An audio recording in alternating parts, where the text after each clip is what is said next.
Hola amigos de YouTube, ¿cómo están? Bienvenidos a mi canal y hoy vamos a hablar de un tema muy importante. Vamos a hablar de cómo hacer una correcta selección de ejercicios para aumentar la hipertrofia muscular. En este video vamos a hablar de todos los puntos que se necesitan chequear para poder seleccionar los mejores ejercicios en nuestra sesión de entrenamiento. Vamos a ver cómo mantenerlos a lo largo del tiempo o si es necesario cambiarlos cada tanto, cómo interactúan los ejercicios entre unos y otros. Vamos a también hablar sobre los conocimientos base que hacen a la selección de ejercicios, que son la anatomía y la biomecánica, y vamos a ver cómo rotar los ejercicios a lo largo del tiempo. Sin más preámbulos, comencemos. Dentro de los conocimientos base, el primero que necesitamos es la anatomía. ¿Por qué digo esto? Porque la anatomía nos va a permitir conocer los grupos musculares que forman un segmento, por qué articulación cruzan, los huesos que conforman el cuerpo humano, que conforman nuestro sostén, la forma de los músculos, la orientación de sus fibras, cuántos vientres musculares poseen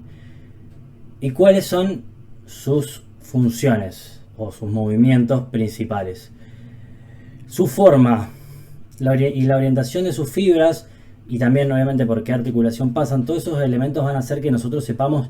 qué acciones puede generar un músculo, porque a veces no se encargan solo de una, sino de dos o tres o más movimientos, o a veces tienen funciones de estabilizar o fijar una articulación para que otro músculo produzca movimiento en otro segmento o en un segmento adyacente. En este caso tenemos de ejemplo a lo que es el bíceps braquial con sus dos cabezas, la cabeza corta y la cabeza larga, y conocer esto nos va a permitir saber, junto con conocimientos de biomecánica, que hay ciertos ejercicios que pueden estimular más una cabeza u otra, y de esta manera variar los ejercicios y buscar ejercicios que me estimulen estas dos cabezas me va a permitir maximizar la hipertrofia en este músculo. Entonces, este conocimiento de anatomía, entre más profundo sea, mejor les va a permitir a ustedes poder manipular estas variables de selección de ejercicios para poder maximizar los resultados en el gimnasio. En segundo lugar, como conocimiento base, tenemos a la biomecánica, que básicamente explica o trata de comprender la interacción de las fuerzas que genera nuestro propio cuerpo a través de los músculos versus otras resistencias, como en la mayoría de los casos va a ser la fuerza de gravedad, que puede estar modificada o no por ejemplo, sistemas de poleas o máquinas que, bueno, en ese caso harían distinto el trabajo muscular. También es importante entender en qué ángulo articular hay mayor trabajo de un cierto músculo, si al comienzo del recorrido o al final. Saber cómo hacer más eficiente un ejercicio, justamente por esto, por ejemplo, añadiendo algún tipo de resistencia acomodada, como son las bandas elásticas a un press con barra, por ejemplo, nos va a permitir modificar este perfil de resistencia, ya que, por ejemplo, en un press de banca, la parte que más nos va a costar es cerca del pecho, en la mitad del recorrido y tirando para abajo. Y, por ejemplo, añadir una banda elástica que nos tire hacia atrás va a hacer que la parte final del empuje, que la gravedad no nos va a ofrecer tanta resistencia, la banda elástica comienza a hacer más resistencia y por ende nos cueste más o nos cueste más de lo normal en esa parte final que el ejercicio propio no nos aporta. Entonces, este punto es importante porque conociendo cómo hacer más eficiente o modificar un ejercicio nos va a permitir justamente esto, darle distintos estímulos al grupo muscular que nosotros queremos. También nos va a permitir conocer de biomecánica, seleccionar los ejercicios más interesantes según el perfil de resistencia. Es decir, nosotros conociendo el perfil de resistencia vamos a poder modificar, añadir o sacar ejercicios para hacer lo más completo posible. En este caso tenemos de ejemplo a dos vuelos laterales que a simple vista parecerían muy similares, pero que el trabajo de la resistencia es bastante diferente. En el primer caso tenemos un vuelo lateral con polea, es decir, que la parte que más nos va a costar en el vuelo lateral es justamente la primera parte, bien abajo, cuando los brazos están pegados al cuerpo, porque allí el brazo de momento sobre la articulación del hombro es mucho mayor. Entonces la fuerza que yo tengo que hacer en ese momento abajo es mucho mayor que cuando tengo el brazo hacia arriba. En cambio, cuando yo tengo unas mancuernas, en el ejemplo de al lado, se ve como en la primera parte prácticamente no tengo resistencia en la articulación del hombro, ya que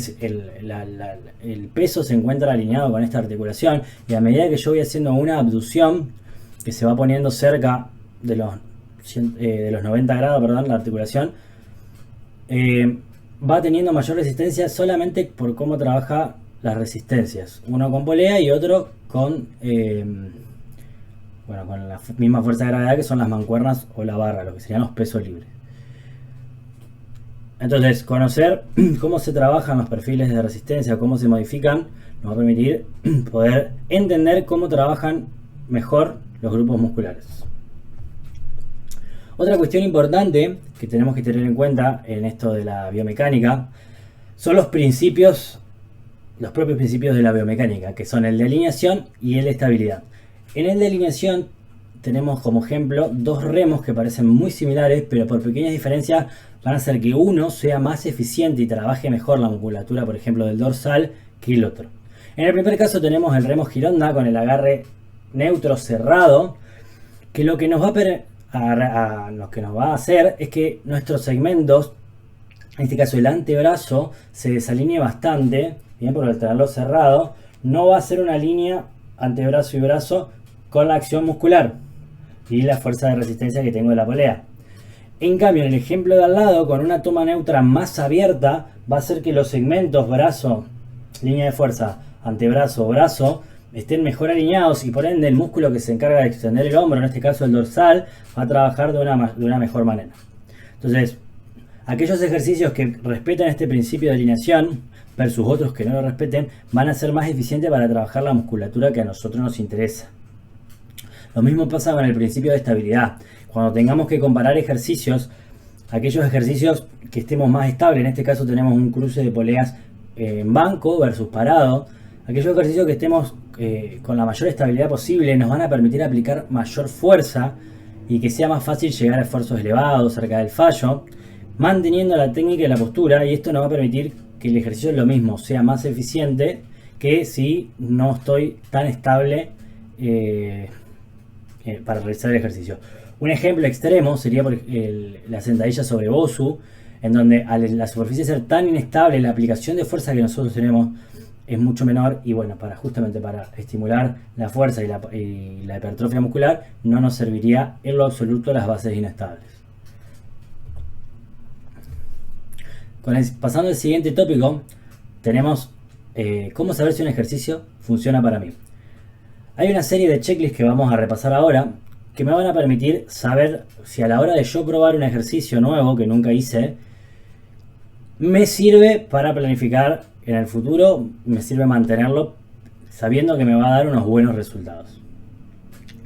Una vez que yo lo voy probando en la sesión de entrenamiento, tengo una serie de ítems que tengo que prestar atención. La primera es que cause tensión y quemazón en el músculo objetivo, es decir, si yo intento hacer un ejercicio que yo realmente sienta esa musculatura trabajando y que no me afecte músculos estabilizadores o sinergistas que me impidan realizarlo correctamente. Por ejemplo, si yo tengo que hacer un remo con barra, yo necesito pensar de que si cuando yo realizo ese ejercicio, realmente primero siento la musculatura de la espalda, tanto dorsales como los aproximadores de la escápula, obviamente dependiendo de detalles técnicos del mismo remo, pero si siento esa musculatura, o por decir el contrario, lo que más siento son la zona de los lumbares, ya que ese grupo muscular es el que se encarga de estabilizar la columna cuando estamos en esa posición cercana a los 90 grados. Entonces, si siento trabajar, punto número 1 completado. Si veo que me duele más la espalda, la zona baja de la espalda, que los propios músculos de la espalda alta, no es un buen ejercicio para mantener, en el caso particular. También que aporten un buen pump, es decir, que yo sienta la congestión muscular después de 1 o 2 series, es decir, que realmente ataque y estimule mi grupo muscular que yo quiero. Esto también está relacionado con el rango de repeticiones que yo realizo, ya que si hago ejercicios a repes bajas, 4, 5, 6 repes, es más difícil que yo sienta un pump que si yo lo comparo con ejercicios con repes más altas, pero bueno, es importante que yo sienta la musculatura trabajar a la medida que voy haciendo la serie y que sienta que responde, ¿no es cierto? Ese pump es una adaptación momentánea, aguda del organismo, ya que está enviando sangre a los grupos musculares, llevándole oxígeno y nutrientes para que sigan funcionando, sobre todo oxígeno. Que tengan una buena relación estímulo-fatiga, es decir, que yo sienta el mayor trabajo posible con la menor fatiga posible. Por ejemplo, los básicos tienen una gran demanda, entonces hay que saber hacerlos, ejecutarlos y prestar atención a los detalles técnicos que van a hacer que, además de que me fatiguen, tengan un buen estímulo. Porque si no, me van a condicionar el resto de la sesión gracias a esa fatiga neural y sistémica que generan ejercicios pesados o que involucren muchos segmentos corporales a mi cuerpo. Entonces es muy importante que yo vea que me desgasta lo menos posible y me aporta un gran estímulo. Esto lo van a tener que evaluar, obviamente los ejercicios básicos involucran mucha masa muscular y por ahí no es más difícil puntualizar el estímulo, como lo dije también depende de la cantidad de repeticiones que realicen, pero bueno, es un detalle importante a la hora de finalizar 3-4 series de un mismo ejercicio, analizar esto, si me aporta un buen estímulo a cambio de la fatiga que me genera. Después tenemos otro punto, que estresen las articulaciones lo menos posibles, es decir, si yo después de hacer la sentadilla a mí me duelen las rodillas, es un indicador negativo de que ese ejercicio o no lo estoy haciendo de la manera correcta, o tal vez la carga que yo estoy manejando, tanto en kilos como la cantidad de trabajo, no es la adecuada para mí y tenga que modificar algunas cosas. Entonces, no es bueno que un ejercicio, sobre todo los básicos, como digo, generen molestias articulares, tanto tendinosas, que no nos permitan recuperarnos cómodamente o trabajar cómodamente, y ni hablar si eso se hace crónico y se instala a largo plazo. Entonces es uno de los detalles más importantes a tener en cuenta. Por último, cuando yo elijo varios ejercicios para un mismo grupo muscular, en algunos casos vamos a elegir un ejercicio en una sesión para un grupo muscular, puede ser uno de espalda, uno de pecho, no hay problema, pero en el caso que yo tenga que elegir varios ejercicios de un mismo grupo muscular, lo que tendría que buscar es que tengan diferentes perfiles de resistencia. Esto me va a permitir que el músculo se estimule de distintas maneras, que las fibras de ese músculo se estimulen distinto, ya sea que me cueste más al principio o más al final, entonces me va a aportar una diferencia y no voy a hacer ejercicios redundantes, que es lo que queremos evitar. Por ejemplo, hacer un curl con barra parado y un curl con mancuernas con los brazos en la misma posición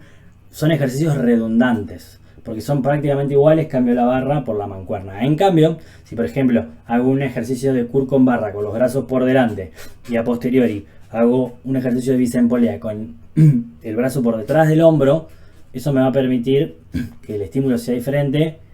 y que sea mejor a la hora de ganar hipertrofia. Otra cosa a tener en cuenta es analizar en el mediano y largo plazo, es que yo pueda progresar en ese ejercicio, ya sea en repes o en peso manejado. ¿Por qué? Porque esto me va a permitir que yo pueda exprimir el ejercicio. Por ejemplo, si yo utilizo una máquina de gimnasio y esa máquina, cuando arranco a trabajar, trabajo con casi todos los ladrillos o todos los kilos que se le pueden poner, eso me va a limitar a largo plazo, ya que no lo voy a poder utilizar demasiado tiempo esa máquina, ya que no tengo más margen de peso para mover. Pueden pasar 4 semanas, 5, 6 semanas en donde yo mantenga ese peso máximo y haga cada vez más repeticiones, que es una estrategia muy válida que yo utilizo, pero en algún momento probablemente tenga que no puedo hacer repeticiones infinitas, tenga que volver a bajar el rango de repeticiones y subir el peso, y no voy a poder, ya que no tengo disponibilidad en la máquina. Eso es un ejemplo a tener en cuenta. Otros puntos a tener en cuenta es la interacción entre ejercicios. Entonces, cuando agrupamos ejercicios no solamente del mismo grupo muscular, sino entre varios, yo lo que tengo que ver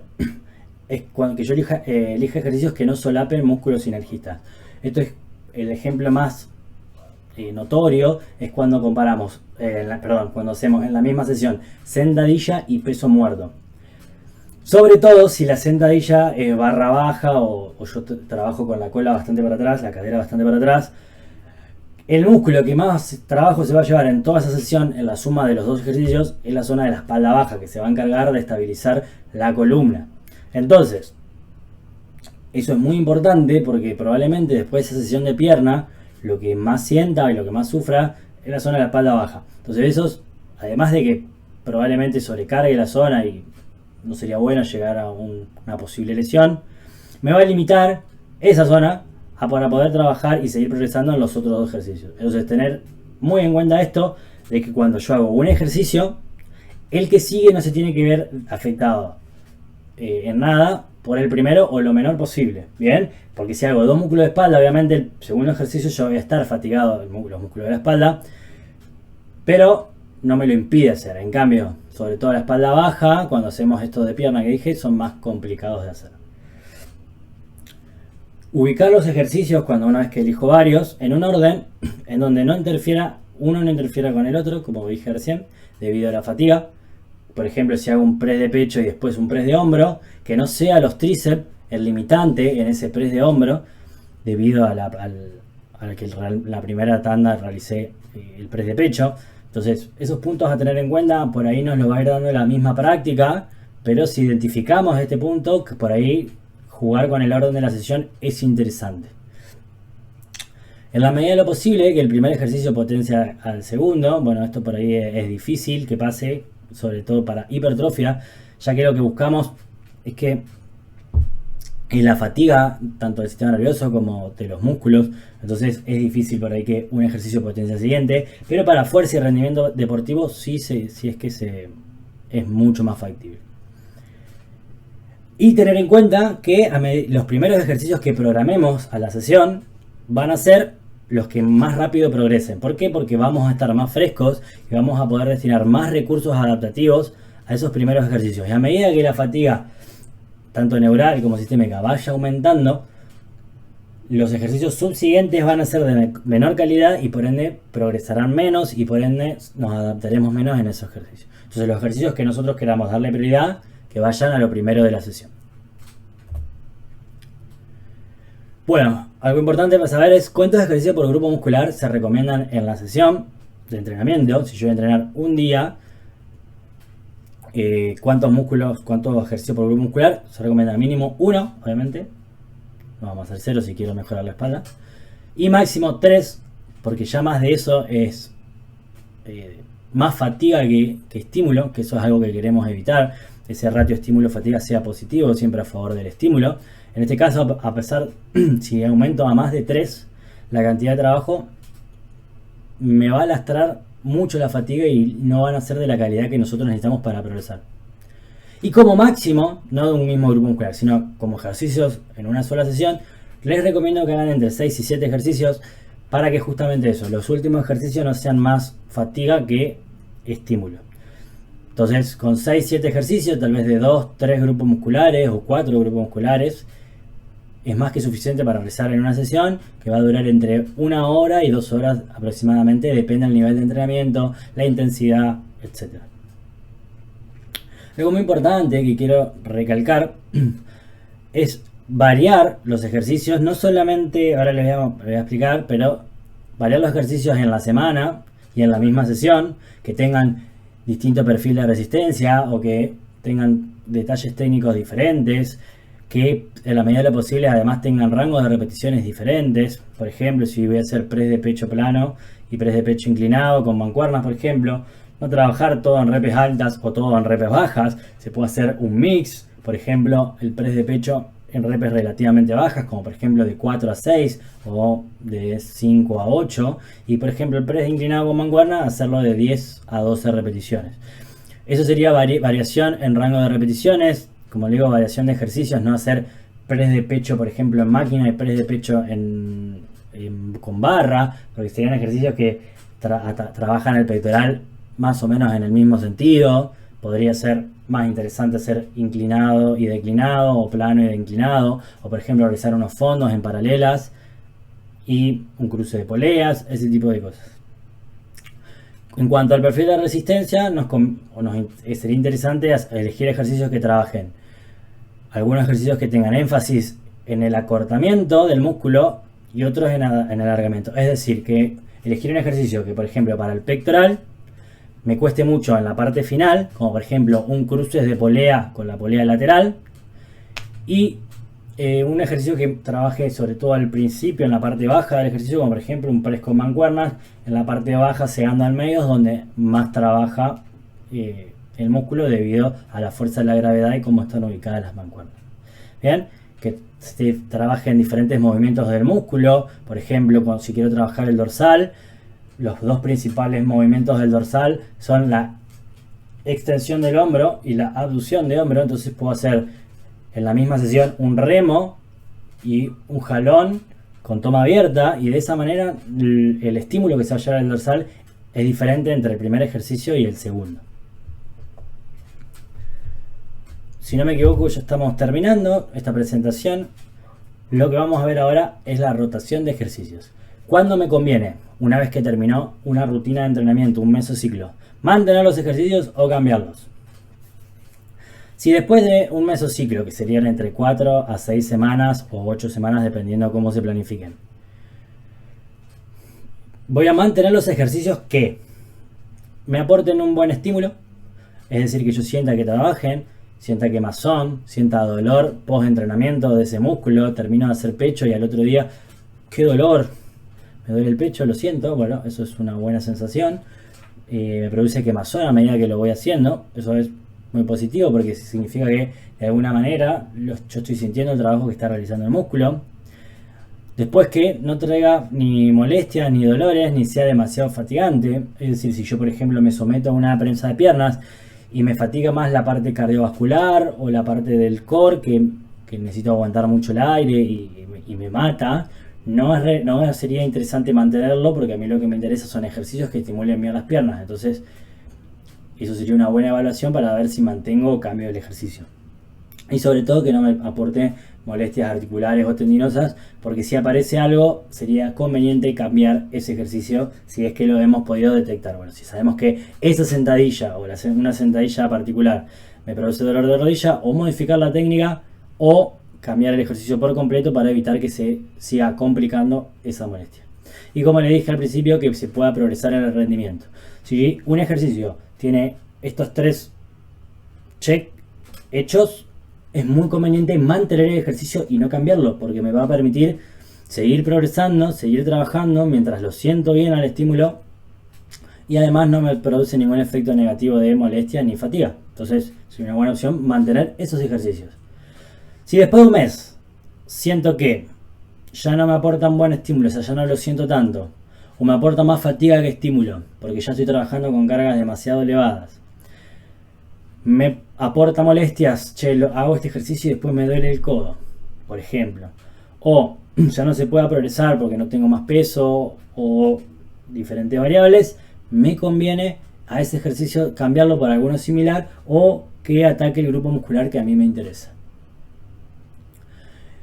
Por último, les recomiendo usar ejercicios durante 1 o 2 mesociclos, a lo sumo 3, por ejemplo, a los básicos, que siempre es más difícil el aprendizaje y que poder sacarle partido. Entonces, ejercicios en general entre 1 a 2 mesociclos, entre 1 y 2 rutinas, entre mesociclo, entre 4 a 8 semanas, eso es 1, y tendríamos que hacer 2, y a partir de ahí cambiarlo si queremos. Pero si sigue dando buenos resultados, haciendo el check de arriba, no hay problema con que lo sigamos manteniendo. Y les recomiendo que los básicos los mantengan por lo menos entre 3 y 4 meses, la variante que han elegido, para tratar de exprimirlo al máximo posible, ya que es difícil ir enganchándole la técnica y progresando a nivel de kilos. Y que cada 4 o 5 meses roten los básicos, ya sea por ejemplo de pecho plano a pecho inclinado, de peso muerto rumano a buenos días, o a un peso muerto piernas rígidas, por ejemplo sentadilla atrás a sentadilla adelante, de prensa a multipower, por ejemplo. Todo ese tipo de cosas nos van a servir para mantener el estímulo fresco y que el cuerpo se acostumbre al estímulo que le damos. Nosotros, si repetimos demasiado un estímulo, nos vamos a acostumbrar y el cuerpo, ese ejercicio para el cuerpo deja de ser tan efectivo y no nos interesa. Entonces, cada cierto tiempo es recomendable cambiar. Ni menos de un mes, ni más de 3, 4 o 5 meses, dependiendo el ejercicio. Así que bueno, les agradezco si han llegado hasta el final, por acompañarme en esta aventura de YouTube. Se pueden suscribir a mi canal si quieren videos de este estilo y seguirme en Instagram como Emma Galeano Coach, donde también subo reels, infografías, de mucho contenido sobre entrenamiento como el que acaban de ver. Así que gracias por todo y los espero en la próxima.